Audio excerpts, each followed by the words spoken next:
For many years, I was a good friend of Sherlock Holmes, the famous private detective.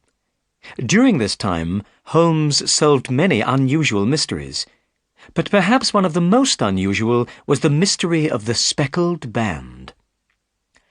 The story began in April 1883. At that time, Holmes and I were sharing an apartment in Baker Street in London. One morning, I woke up very early. To my surprise, Holmes was standing beside my bed. He was already dressed. "What's happened, Holmes?" I asked. "Is there a fire?" "No, Watson," replied Holmes. "A client has just arrived. A young lady is waiting downstairs. She seems very worried and upset. I think she has something important to tell me. This could be an interesting case, Watson. That's why I woke you up." "I'll come at once," I said.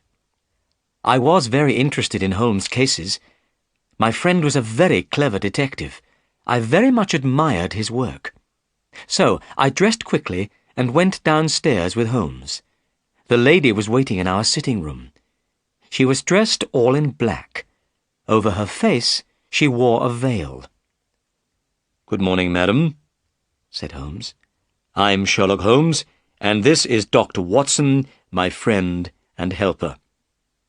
Holmes shut the door and turned to the lady. "You're shivering, madam," he said. "You must be cold. Sit near the fire, and I'll get you some hot coffee." The lady moved nearer the fire. Then she said, "It isn't the cold which makes me shiver." "What is it, then?" "It's fear, Mr. Holmes. It's terror." As she spoke, the lady raised her veil. We saw at once that she was very frightened. Her eyes were like the eyes of a terrified animal. She was a young woman, about 30 years old, but her hair was already turning grey with worry. Holmes looked at the lady carefully. Then he leant forward and touched her arm. "Don't be afraid," he said kindly. "I'm sure we can help you. But first, please tell us your story." "Mr. Holmes," said our visitor, "I know I'm in terrible danger. Please tell me what to do." The picture sequence from the cinema has finished.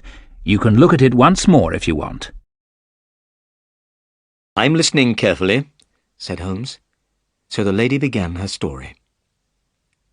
"My name," she said, "is Helen Stoner. My father was an officer in the Indian Army, but he died when I was a baby. After his death, my mother, my sister, Julia, and myself continued to live in India. My sister Julia and I were twins. When Julia and I were only 2 years old, my mother married again. She married a man called Dr. Grimesby Roylott. So Dr. Roylott became our stepfather." "Tell me about Dr. Roylott," said Holmes. "In the past, Dr. Roylott's family were very rich," said Miss Stoner. "But as the years went by, they lost all their money. Now, Dr. Roylott has only a large, old house and a small piece of land. The house is called Stoke Moran. I'm living at Stoke Moran with Dr. Roylott now. When my stepfather was young, he studied medicine. After he became a doctor, he went to India. That's where he met my mother and later married her. My mother was a rich woman," went on Miss Stoner. "She had a private income. Every year, she received a sum of about £1,000 from her bank. When she married Dr. Roylott, an agreement was made about this money." "What was this agreement?" asked Holmes. "If my mother died," replied Miss Stoner, "Dr. Roylott would inherit her income. After her death, he would receive £1,000 every year. But if my sister or I married, some of the £1,000 would go to us instead. We would receive part of the money." "I see," said Holmes. "After some years, we returned to England from India," continued Miss Stoner. But soon after we got back, my mother was killed in an accident. At first, all our neighbours at Stoke Moran were friendly with my stepfather. They were very happy that someone from the Roylott family was living at Stoke Moran again. But my stepfather didn't want to make friends with anyone. Whenever he went out, he quarrelled with somebody. He is a very bad-tempered man and gets angry quickly. Soon, all our neighbours were afraid of him. Didn't he have any friends at all? Asked Holmes. His only friends were gypsies, said Miss Stoner. These gypsies move round the country in bands. Dr. Roylott allows these gypsies to camp on his land. Dr. Roylott is also very fond of Indian animals. 2 of these, a cheetah and a baboon, were sent to him from India. They run around freely over his land. Everyone is terrified of these dangerous animals. So, Julia and I became more and more unhappy, went on Miss Stoner. No servants wanted to live at Stoke Moran, so we had to do all the work. When Julia died— Your sister is dead, then? Asked Holmes. At once he became very interested. Yes, said Miss Stoner. She was to be married. The date had been fixed for the wedding. But 2 weeks before her wedding day, Julia died. The picture sequence from the cinema has finished. You can look at it once more if you want. Holmes leant forward excitedly. Tell me exactly what happened, he said. On the night of Julia's death, said Miss Stoner, my stepfather went to his room early. Julia and I were sitting together in my bedroom. We talked until about 11 o'clock. Then Julia went to bed. All the bedrooms at Stoke Moran are in the same part of the house. They're all next to each other on the ground floor. The door of each bedroom opens into the same corridor. The windows look out onto the garden, but there are no doors or windows from one bedroom to the next. I understand, said Holmes. As Julia was leaving my room that evening, she asked a strange question. Tell me, Helen, she said, have you ever heard anyone whistle in the middle of the night? No, I said in surprise. Why? Because during the past few nights, replied Julia, I have heard a strange whistle. It's very low and clear, but I don't know where it comes from. Remember, I said, some gypsies are camping near the house. Perhaps it was one of them whistling at night. You're probably right, Julia replied. Anyway, it doesn't matter. Good night. She smiled at me and closed my door. Did you and Julia always lock your doors at night? Asked Holmes. Yes, replied Miss Stoner. We were afraid of the cheetah and the baboon. They're dangerous animals. We didn't feel safe unless our doors and windows were locked. Of course, said Holmes. Please, go on. That night there was a terrible storm, continued Miss Stoner. The wind was howling and the rain was beating on the window. I couldn't sleep. Suddenly, I heard a dreadful scream. I knew it was Julia. I jumped out of bed and ran into the corridor. As I opened my door, I thought I heard a noise. It was a low, clear whistle. Then I heard another sound. The second sound was like metal clanging against metal.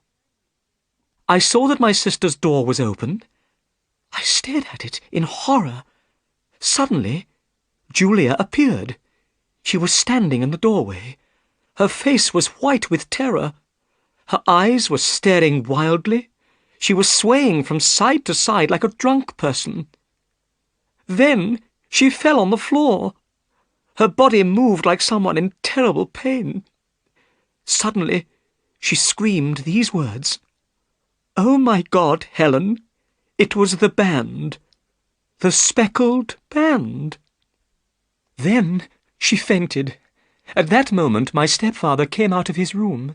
He ran down the corridor to help Julia, but there was nothing he could do. My stepfather went to the village to bring another doctor, but before he returned, poor Julia was dead. How was your sister dressed? Asked Holmes. She was wearing her nightdress. In one hand, she was holding a box of matches, and in the other, a burnt match. So she had lit a match to see around her, said Holmes. That could be important. Was the cause of her death ever discovered? No, replied Miss Stoner. Nobody could find out how she died. Her body was not marked in any way. The doors and windows of Julia's room were locked. The chimney was built so that no one could climb down into the fireplace from the roof. Nobody could get in or out of her room. So Julia must have been alone in her bedroom. But what about her strange words? The speckled band, asked Holmes. What do you think she meant? I don't know, said Miss Stoner. But perhaps she meant a band of people. Gypsies were camping near the house. Many of these gypsies wear handkerchiefs on their heads. These handkerchiefs have a design of spots or speckles, so perhaps Julia was trying to describe the band of gypsies. Holmes looked doubtful. Please, go on, he said. Julia died 2 years ago, said Miss Stoner.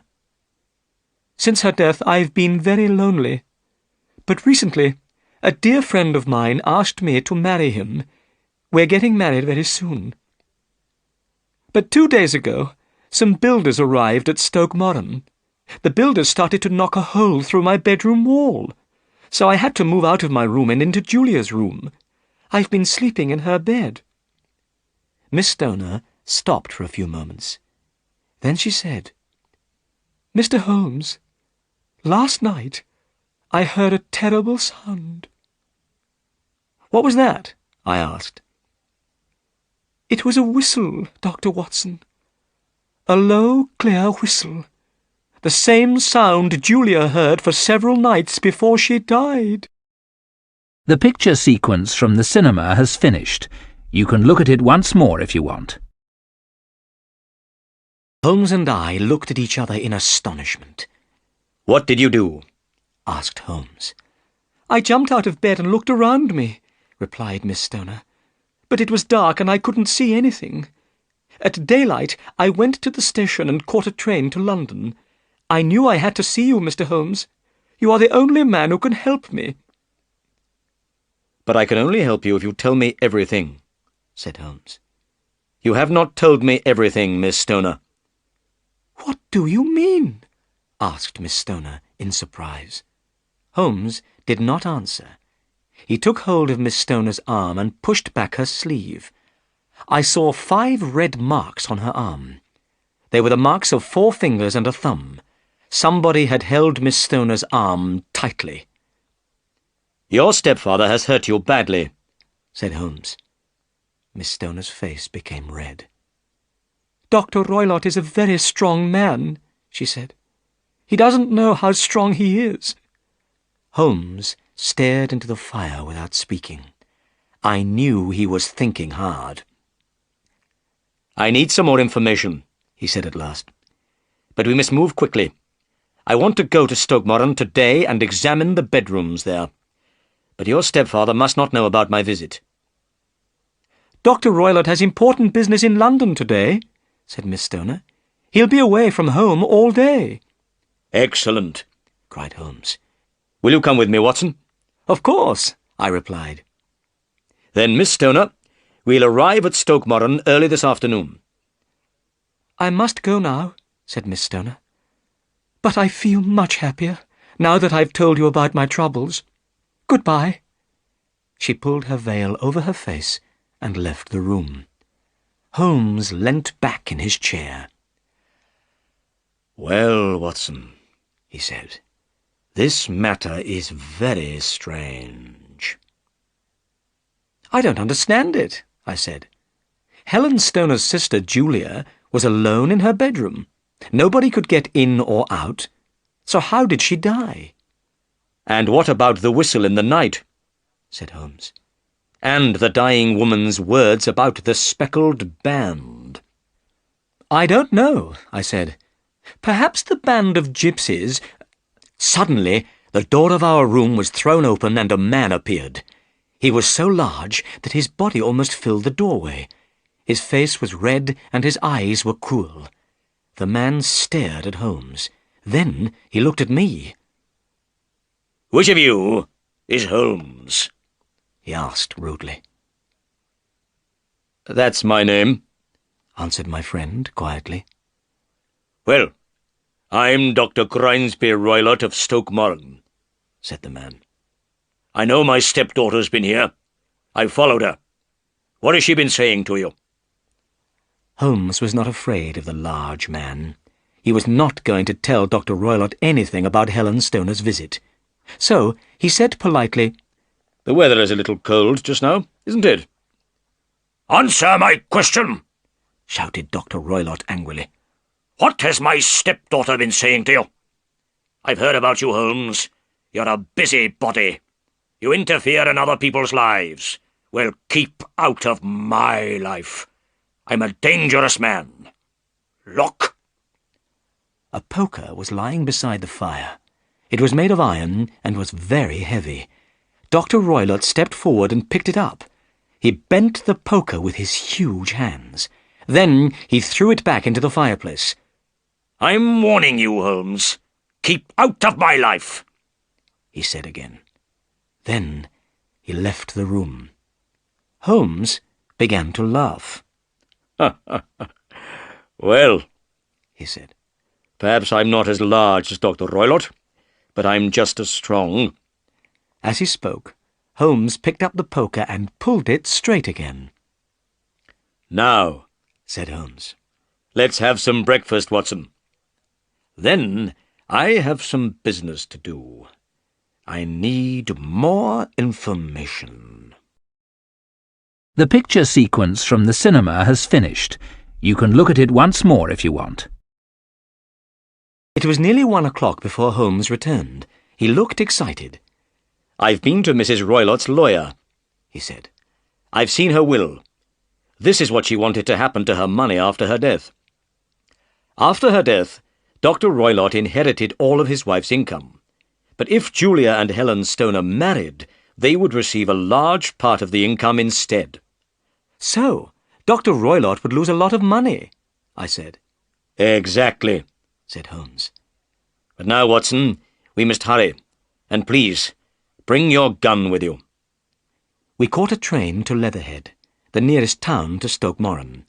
Then we drove along the country lanes to Dr. Roylott's house. It was a beautiful spring day. Soon we saw a large house through the trees. "That's Stoke Moran," said our driver, pointing at the house. "The quickest way to get there is through the fields. See? Where that lady is?" We saw a lady walking towards us. It was Helen Stoner. We paid the driver, and he set off back to Leatherhead. Miss Stoner hurried forward to meet us. "We have plenty of time," she said. "Dr. Roylott won't return from London until this evening." "We've already met your stepfather," said Holmes.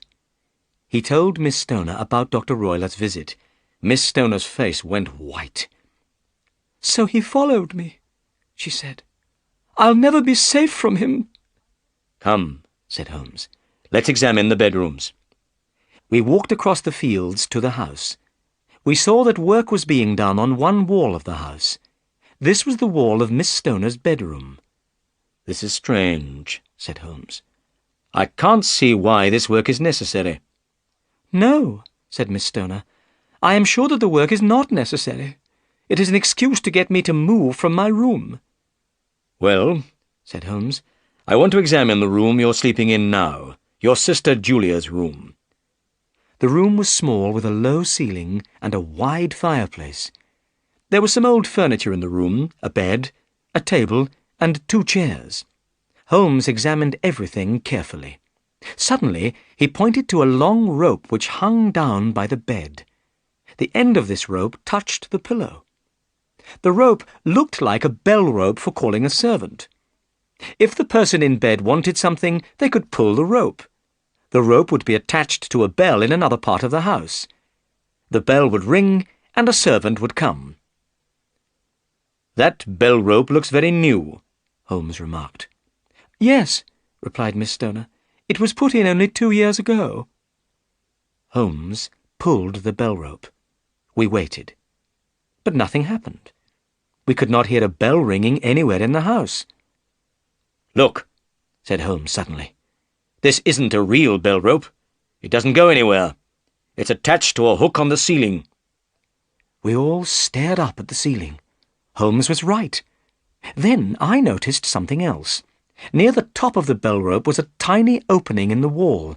It looked like a small ventilator. Holmes saw the ventilator too. "That's strange," he said. "Air usually comes into a room from outside through a ventilator, but this ventilator connects 2 rooms inside. I wonder why." "I don't know," said Miss Stoner.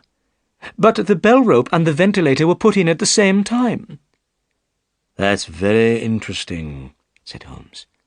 "A bell rope which doesn't ring a bell, and a ventilator which doesn't ventilate. They are both false. And now, Miss Stoner, I'd like to examine your stepfather's room." We went into Dr. Roylott's room next door. There were a few pieces of furniture in the room, and some books.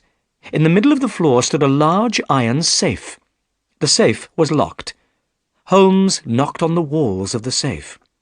"What's in here?" he asked. "My stepfather's business papers," replied Miss Stoner. "There isn't a cat inside." "A cat?" said Miss Stoner in surprise. "No. What a strange idea." "Well, look," said Holmes. He pointed to a small saucer of milk on top of the safe. "We don't have a cat," said Miss Stoner. "But there is the cheetah. A cheetah is just a big cat." "Yes, of course," said Holmes. "But here's something else." A short stick was lying on top of the bed. A thin rope was attached to this stick. One end of the rope had been tied into a noose. I looked at the noose. I wondered what it was for. "Well," said Holmes, "I think I've seen enough." We walked out into the garden. Holmes looked very serious. "Miss Stoner," he said at last, "Dr. Watson and I must wait in your room tonight." Miss Stoner and I looked at each other in astonishment. "Yes," said Holmes. "Your life is in great danger." The picture sequence from the cinema has finished. You can look at it once more if you want. "This is my plan, Miss Stoner," said Holmes. "Listen carefully. When Dr. Roylott returns, go into Julia's room, but don't go to bed. Wait until you hear Dr. Roylott go to bed. Then put a lamp in the window. Then go to your own room. You must stay there all night. Dr. Watson and I will be watching the house. The lamp in the window will be a signal for us. When we see the lamp, we'll come." "But where will you be?" asked Miss Stoner. Holmes pointed to a building through the trees. "Is that the village inn?" he asked. "Yes," said Miss Stoner. "Then Dr. Watson and I will wait at the village inn," said Holmes. "We can watch your bedroom window from there. Goodbye, Miss Stoner, and don't be afraid." Holmes and I went to the inn. We paid for a room on the first floor. From our room we could see Stoke Moran. As it was getting dark, a horse and carriage came along the road. I saw Dr. Roylott sitting in the carriage. The carriage went through the big ironed gates at Stoke Moran. Then it drove on up to the house. "Watson," said Holmes, "we may be in great danger tonight." "Why do you think we may be in great danger?" I asked. "What did you see in those rooms?" "You remember the bell rope and the ventilator?" "Yes," I said, "but I don't understand why they are important." "Both the bell rope and the ventilator were put into the room 2 years ago," said Holmes. "But they are false. They don't work. And something else happened 2 years ago. Julia Stoner died." "Yes," I said, "but I still don't see—" "Did you notice anything unusual about the bed, Watson?" asked Holmes. "No." "The bed was fixed to the floor. It cannot be moved. It must always stay in the same position, next to the bell rope and under the ventilator. Holmes, I cried. I'm beginning to understand. The person in the bed cannot escape some terrible danger. Dr. Roylott is a very clever man, said Holmes. We're just in time to prevent a horrible crime. The picture sequence from the cinema has finished. You can look at it once more if you want.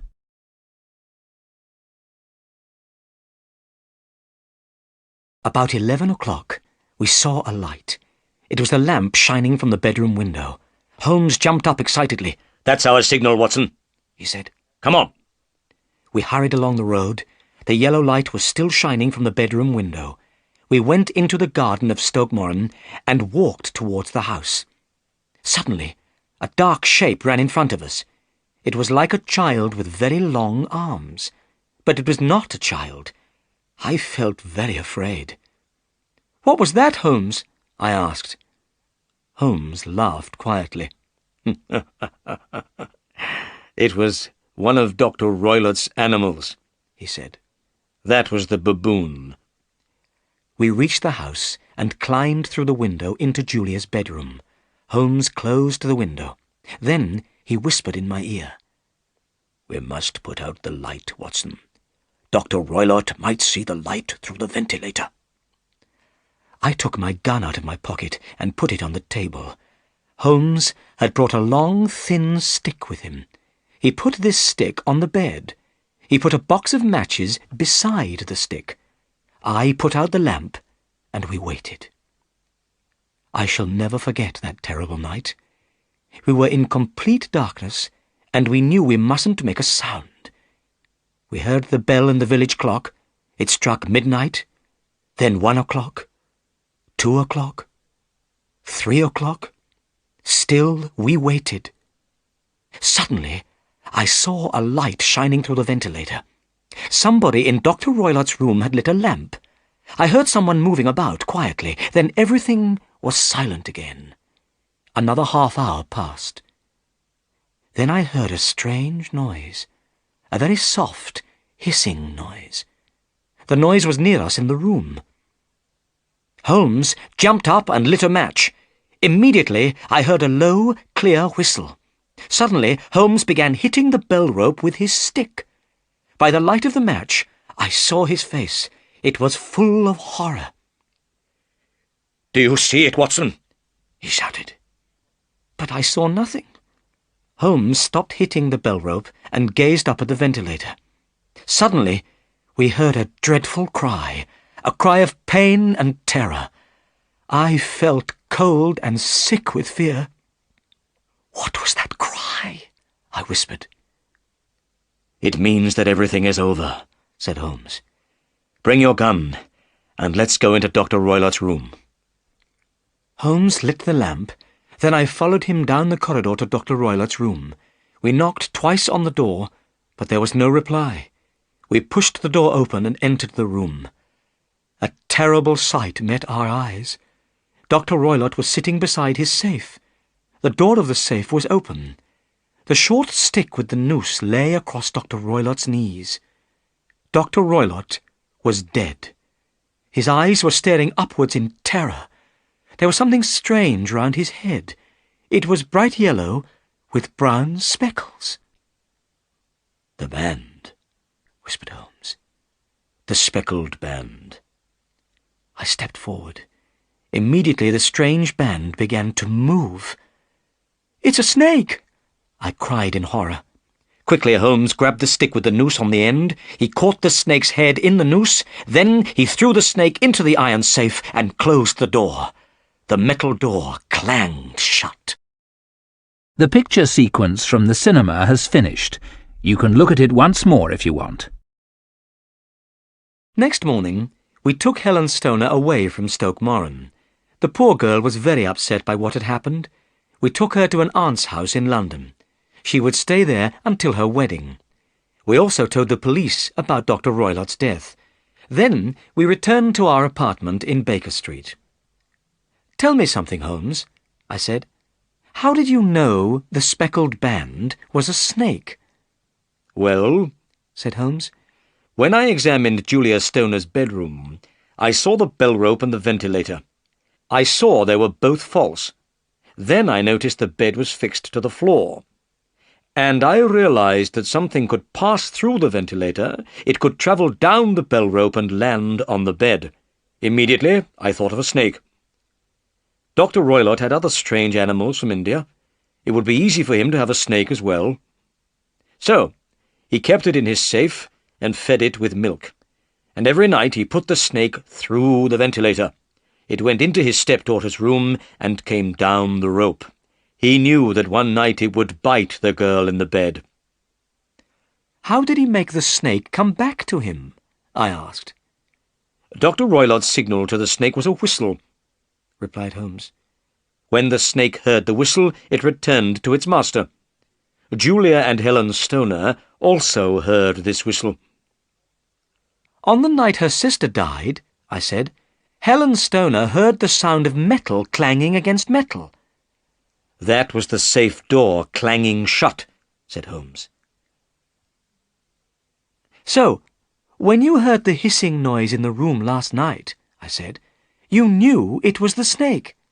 "Yes. So I hit it with my stick, and it went back through the ventilator.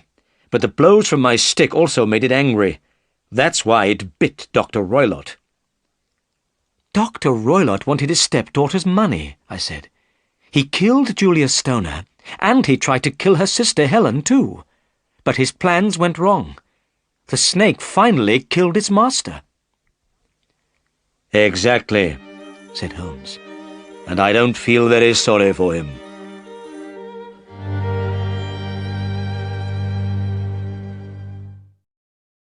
The picture sequence from the cinema has finished. You can look at it once more if you want.